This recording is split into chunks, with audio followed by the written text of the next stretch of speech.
베드로 후서는요, 사실은 어떤 의미의 이 서신이라고 보실 수 있냐면, 이 베드로 사도의 마지막 유언이다, 이렇게 보셔도 되는 서신입니다. 사도 베드로의 마지막 서신. 예수님의 수제자였던 베드로가 우리에게 주는 금과 옥조와도 같은 어떤 그 메시지가 있는 것이죠. 그의 유언. 그 당시 시대를 살아갔던 성도들뿐만 아니라 오늘날 우리에게도 이야기해주고 싶어하는 그 베드로 사도의 유언이 담겨 있는 것입니다. 어떤 메시지였을까요? 오늘 본문의 10절을 우리가 한번 읽어볼까요? 10절을 우리가 함께 읽어보기 원합니다. 그러나 주의 날이 도둑같이 올 것입니다. 그때 하늘은 큰 소리를 내며 떠나가고 그 구성 물질들은 불에 타 해체되며 땅과 그 안에 있는 모든 것이 드러날 것입니다. 자, 사도 베드로가 죽기 바로 직전에 이 성도들 가운데 이야기하고 싶었던 내용이 바로 이것입니다. 주의 날이 도둑같이 올 거라는 이야기이죠. 여러분, 재림과 종말을 바라보는 사람은요, 반드시 하나님 앞에 서게 돼 있습니다. 끝을 아는 사람은 하나님을 찾는다는 것이죠. 우리가 창세기에 보면은 에노스라는 사람이 있는데, 이 에노스라는 사람의 때에 사람들이 비로소 여호와의 이름을 불렀다라고 얘기합니다. 근데 이 에노스라는 사람의 이름의 뜻이 무엇이냐면 죽을 수밖에 없는 존재라는 뜻이거든요. 그러니까 아담과 하와가 죄를 범함으로 말미암아 죽음이 온 것은 알았지만 실제 죽음이 무엇인지 모르던 사람들이 에노스 때의 사람들이 죽어서 이제 장사되는 것을 본 거예요. 처음 그것을 경험하고 난 다음에 누구를 찾았냐면 하나님을 찾은 겁니다. 그러니까 인간은 끝을 바라보지 않았을 때에 자신에게 주어진 영원한 시간 가운데에서는 하나님을 찾지 않는 거죠. 그러다가 언제에서만 하나님을 찾게 되냐면 마지막 그 날, 그 끝을 생각해 볼 때, 그때에 하나님을 찾게 된다는 것입니다. 여러분, 지금 우리 가운데 이 예수 그리스도의 재림과 종말은 언제 올지 알 수 없죠. 하지만 우리 가운데 믿음으로 사는 교회라고 했을 때, 믿음으로 산다는 것은 언제 올지 모르는 그날을 바라보는 것이 우리의 믿음이 되는 줄 믿습니다. 그리고 그 마지막 날 가운데에는 모든 것이 드러나게 되어 있는 것이죠. 오늘 말씀이 그것을 이야기하는데요. 세상을 살아가는 사람은 그래서 딱 두 부류로 나눌 수가 있습니다. 이 주의 날을 알고 바라보고 기다리는 사람과 그렇지 않은 사람. 딱 둘로 나뉘는 것이죠. 여러분은 어떤가요? 예수님을 믿는 우리들은 어떤 사람들이냐? 당연히 주의 날을 바라보는 삶을 살아가야 하는 사람들이겠죠. 주의 날을 바라본다, 그 날을 기대하고 그 날을 품고 살아간다라는 것은 어떤 의미입니까? 그리스도인이라는 것은 원래가 원어적인 표현으로 보면 그리스도인이라는 것 자체가 그리스도의 사람들이라는 뜻입니다. 원어가 그런 의미인데 이게 아주 간단한 거예요. 그리스도인은 결국에 뭐냐? 그리스도로 인해 살고 그리스도로 인해 죽는 사람. 그러니까 이렇게 볼 수 있겠죠. 예수님 한 분 때문에 죽고 사는 사람, 예수 그리스도 그 이름 하나 때문에 목숨을 쉽게 거는 사람. 여러분, 우리는 이 땅 가운데 와서 단 한 번 생명을 가지고 살아갑니다. 목숨을 걸었다, 이 표현이 많은 사람들이 쓰는 표현이지만 실제 목숨을 건 것처럼 산다는 것이 쉬운 일이 아니잖아요. 근데 제가 뭐라고 표현했냐면 쉽게 건다라고 얘기했습니다. 왜 쉽게 거나요? 예수님이 우리 가운데 그만큼 중요하고 소중한 분이실 때 쉽게 겁니다. 사람이 자기 목숨을 쉽게 거는 상황이 많이 나오지 않지만 우리가 주로 그 상황을 언제 보냐면 남자가 여자를 사랑할 때, 그리고 그거보다 더 흔하게 보는 상황이 뭐냐면 부모가 자식을 바라볼 때 아주 쉽게 목숨을 걸면서 나아가죠. 그런 사람들, 쉽게 목숨을 거는 사람들은 우린 무모하다라고 하는데요. 그러니까 세상이 우리를 바라볼 때 우리는 약간 어떤 사람들이어야 하는 게 맞냐면 평소 때는 정상적으로 살아가는 거예요. 열심히 최선을 다해서 살아가는 거예요. 그걸 기억하셔야 됩니다. 평범하게 살아야 될 때에도 이상하게 너무 영적이다, 그 사람 좀 이상할 수가 있는 거예요. 그 평범하게 살아야 할 때가 있는 거예요. 그러다가 어느 한순간 예수님과 관련된 무언가가 그 삶 속에서 탁 걸려지는 그 순간에 이 사람이 무모해지는 게 맞는 겁니다. 그때에는 미치는 게 맞고 그때에는 목숨을 거는 게 맞는 거예요. 왜? 내 안에 예수님이 가장 소중한 분이시기 때문에. 그래서 그리스도인은 어떻게 불리어지는 게 맞냐면 예수님 때문에 미친 사람들이다, 이렇게 이야기를 듣는 게 맞는 것입니다. 여러분 가운데 그 무모함이 있으십니까? 내가 예수님의 그 이름에 생명을 건다라는 그 무모함. 그 무모함이 있는 우리들은 어떻게 살아야 하는가? 이 무모하다는 것을 착각하시면 안 됩니다. 무식하다는 것과 무모하다는 것은 좀 다른 얘기예요. 무모하다는 것은 더 정확하게 표현하자면 열정이 있는 것을 무모하다라고 이야기할 수 있습니다. 예수님을 향한 열정. 그래서 우리가 이 일상을 살아갈 때 예수님이 지금 눈에 보이세요? 바로 옆에 계시다는 걸 어떤 믿음이 있으세요? 우리가 사실은 예수님이 바로 옆에 이렇게 옆자리에 이렇게 있다고 보이지가 않잖아요. 그래서 사실은 그 하나님을 믿는다는 것이 쉽지가 않아요. 만약에 예수님이 진짜로 어떤 형체처럼 연기처럼 옆에 항상 이렇게 예수님 내가 이제부터 예수님 영접합니다 이렇게 했을 때 연기처럼 옆에 이 예수 믿는 사람들 옆에 뭐가 이렇게 떠다니면은 간단하잖아요. 근데 그렇지가 않은 거예요. 그러니까 오히려 이 부분은 좀 쉽지 않고 어려울 수 있는데 사람이 진짜이냐 아니냐는 언제 드러나냐면 다른 사람을 향해서 이 사람의 진심이 언제 드러나냐면 이 사람이 없을 때 그 사람을 대하는 태도를 보면 나타나는 거거든요. 그러니까 우리가 예수 그리스도를 믿는 그리스도인으로 살아갈 때 예수님에 대한 의리는 언제 나타나냐면 지금 오히려 예수 그리스도를 보지 못하는 이때에 가지는 그 믿음이야말로 참된 마음이고 참된 의리라고 할 수 있는 것이죠. 네. 그런 우리는 어떻게 살아야 되는지에 대해서 오늘 베드로 사도는 이야기해 주는데요. 11절에서 13절을 우리가 한번 읽어보기 원합니다. 11절에서 13절입니다. 이 모든 것이 이렇게 해체될 것이니 여러분은 어떤 사람이 되어야 하겠습니까? 여러분은 거룩한 행실과 경건함으로 하나님의 날이 임하기를 바라며 간절히 사모하십시오. 그날에 하늘이 불에 타 해체되고 그 구성 물질들이 불에 녹아 버릴 것입니다. 그러나 우리는 그의 약속대로 의가 지배하는 새하늘과 새 땅을 바라봅니다. 자, 베드로 사도가 이야기하는 대로 우리는 기도해야 되는데 거룩한 행실이 주님 내 안에 있게 하여 주시옵소서. 예수님 믿으면서도 내 안에 거룩한 행실이 없을 수가 있는 거예요. 예수님 믿으면서도 입에 말이 바뀌지 않을 수가 있는 거고요. 예수님 믿으면서도 세상 사람들이랑 똑같은 모습대로 나갈 수가 있어요. 그런데 예수님을 믿었을 때에 정직하게 그 주님을 내가 영접하고서 살아갈 때 일어나는 일은 뭐냐면 내 안에 거룩한 행실이 생기는 것입니다. 이 거룩한 행실이 여러분 우리 가운데 생기길 기도해야 한다는 거예요. 두 번째는 무엇이냐면 경건함이 내게 있게 하옵소서. 베드로 사도가 그렇게 얘기하는 거예요. 경건함이라는 것은 무엇입니까? 여러분 말씀을 사모해야 합니다. 기도하는 그 자리에 대한 사모함이 있어야 한다는 거예요. 그 경건의 훈련이 되어서 내 안에 습관처럼 되었을 때 그 습관과 그 훈련이 언젠가 위기의 상황 가운데 나를 지켜주는 것이죠. 그리고 또 어떻게 살아야 되냐? 세 번째로는 하늘에 소망을 두고 하나님이 임하실 그날을 바라보며 살게 하옵소서. 이 세 가지 고백이 우리 가운데 있어야 하는 겁니다. 여러분 지금 우리가 세상을 살아갈 때 제가 계속 이렇게 어제도 말씀드렸는데 악인이 득세하고 선인은 멸망하는 것 같은 그런 분위기를 너무 많이 주는 거예요. 예수님 믿어서 내가 잘 돼야 될 것 같은데 예수님 믿어서 고통받는 사람들이 있는 거예요. 불합리한 거죠. 그런데 그 날이 오게 될 때에 13절에 이렇게 얘기하죠. 그의 약속대로 의가 지배하는 새하늘과 새 땅을 하나님 우리가 바라봅니다.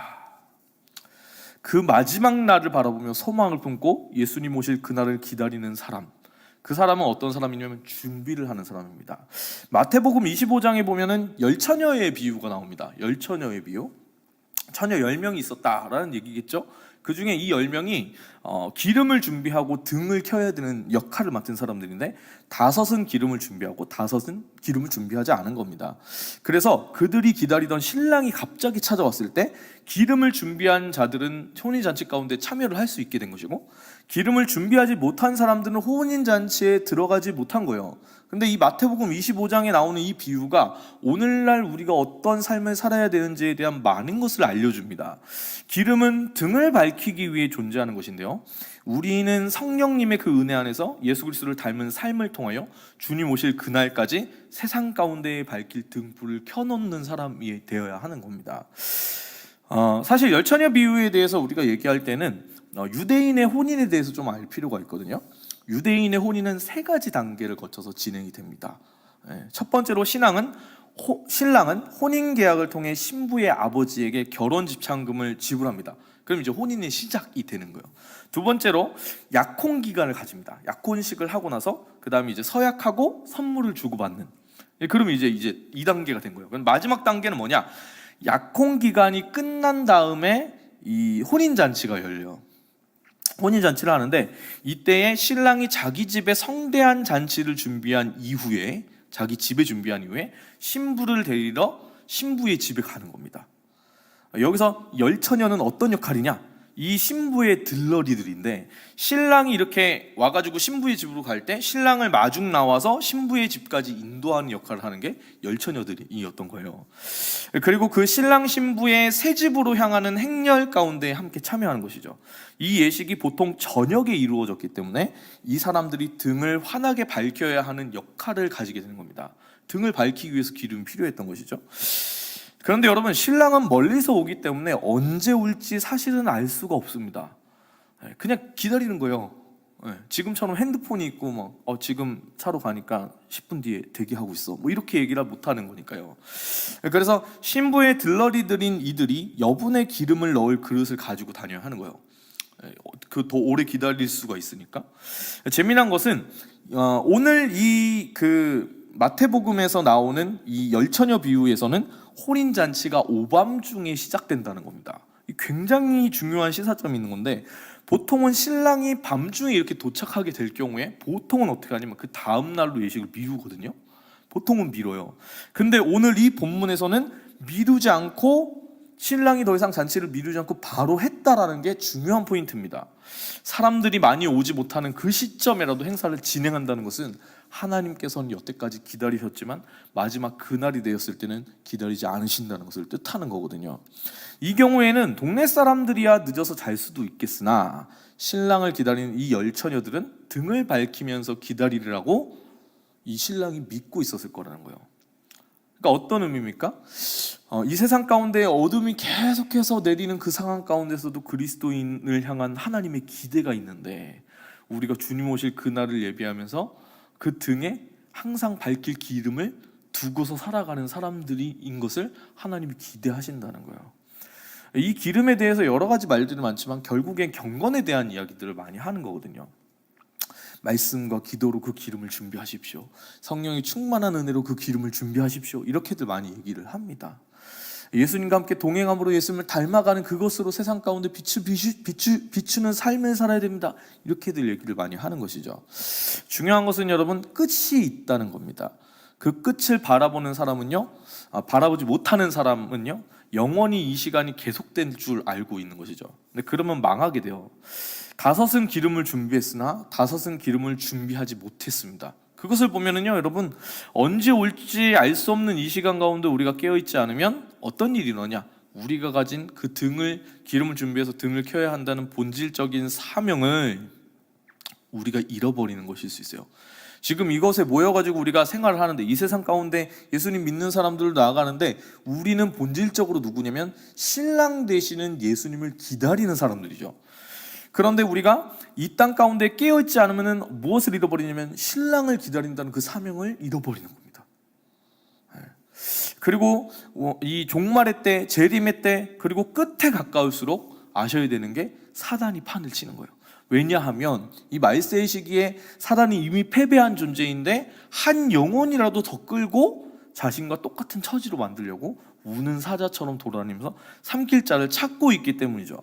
그래서 이 세상 가운데에 우리가 그 속임수와 그 거짓 선지자들의 말에 꾀임에 넘어가면 어떻게 되냐면 우리가 누구인지, 우리의 사명은 무엇인지를 망각하게 되는 것입니다. 예수님을 사랑한다고 말하지만 세상과 하나님을 동시에 섬길 수 있다라고 사단이 우리 가운데 끊임없이 속이는 것이죠. 적절하게 교회를 다니라고 얘기하고 예수님을 너무 열심히 믿지 말라고 얘기합니다. 그리고 무엇을 향해서 나아가라고 하냐면 너의 잘 먹고 잘 사는 것, 네가 행복한 것. 근데 이 교묘한 말이 이런 거예요. 너 자신을 먼저 챙겨라. 그래야 나머지 것들을 할 수 있지 않겠냐. 맞는 말인 것처럼 들리거든요. 그런데 여러분, 그렇게 생각을 하시다 보면 뭘 깨닫게 되냐면 내 안에 예수님을 점점 주님께서 내 안에 자리 잡을 수 있는 그 공간이 줄어든다는 것을 우리가 발견하게 될 수 있습니다. 예수님이 우리 가운데 전부가 아니라면 우리는 예수님을 주님이다라고 말하기에는 입술로 말하지만 사실은 우리 삶의 주인이 내가 되어서 움직이고 있는 것이죠. 많은 사람들이 교회를 열심히 다니지만 자기 삶의 주인이 자신인 채로 살아간다는 것입니다. 왜 그렇게 하나요? 사단이 이야기하는 속임에 속은 것이죠. 그래서 이 지독하게 혼란스러운 시기일수록 기억해야 하는데 거짓 선지자들의 이야기에 끌려다니면 안 되는 것입니다. 16절과 17절을 한번 읽어보겠습니다. 그는 그의 모든 편지에서 이것들에 관해 언급했는데 그 가운데는 더러 이해하기 어려운 것들이 있습니다. 무식하고 굳세지 못한 사람들이 다른 성경들처럼 이것들을 억지로 풀다가 스스로 멸망에 이르고 있습니다. 그러므로 사랑하는 사람들이여, 여러분은 이미 이 사실을 알았으니 불의한 사람들의 속임수에 이끌려 여러분의 견고함을 잃지 않도록 주의하십시오. 자, 베드로후서에서 이야기하는 것은 거짓 교사, 거짓 선지자들에 대한 이야기를 베드로가 했었잖아요. 이들은 성경을 사사로이 푸는 사람들이라고 지금 우리에게 알려주는 겁니다. 억지로 푸는 것들. 성경은 사실 어떤 원칙이 있냐면 성경은 풀이될 때에 성경이 성경을 풀이한다라는 원칙이 있는 겁니다.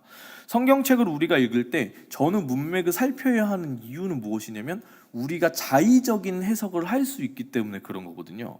근데 그렇게 풀면 베드로 사도는 얘기하는 겁니다. 안 된다.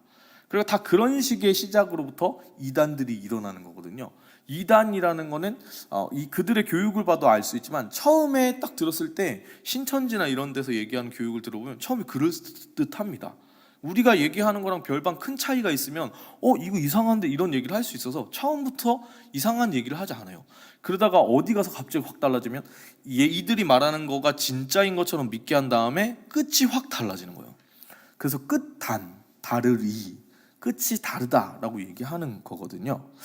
성경을 억지로 푸는 사람들이 있습니다. 알레고리즘적인 해석, 영적인 해석은 어느 정도 필요하지만 너무 영적인 해석으로만 보는 것은 문제가 있다라고 보셔도 되고, 누군가에게 성경을 배웠는데 이 성경이 갑자기 열리는 듯한 느낌을 딱 갑자기 막 들면서 비유적으로 성경을 푼다거나 아니면은 예를 들어서 원어 얘기를 너무 많이 한다.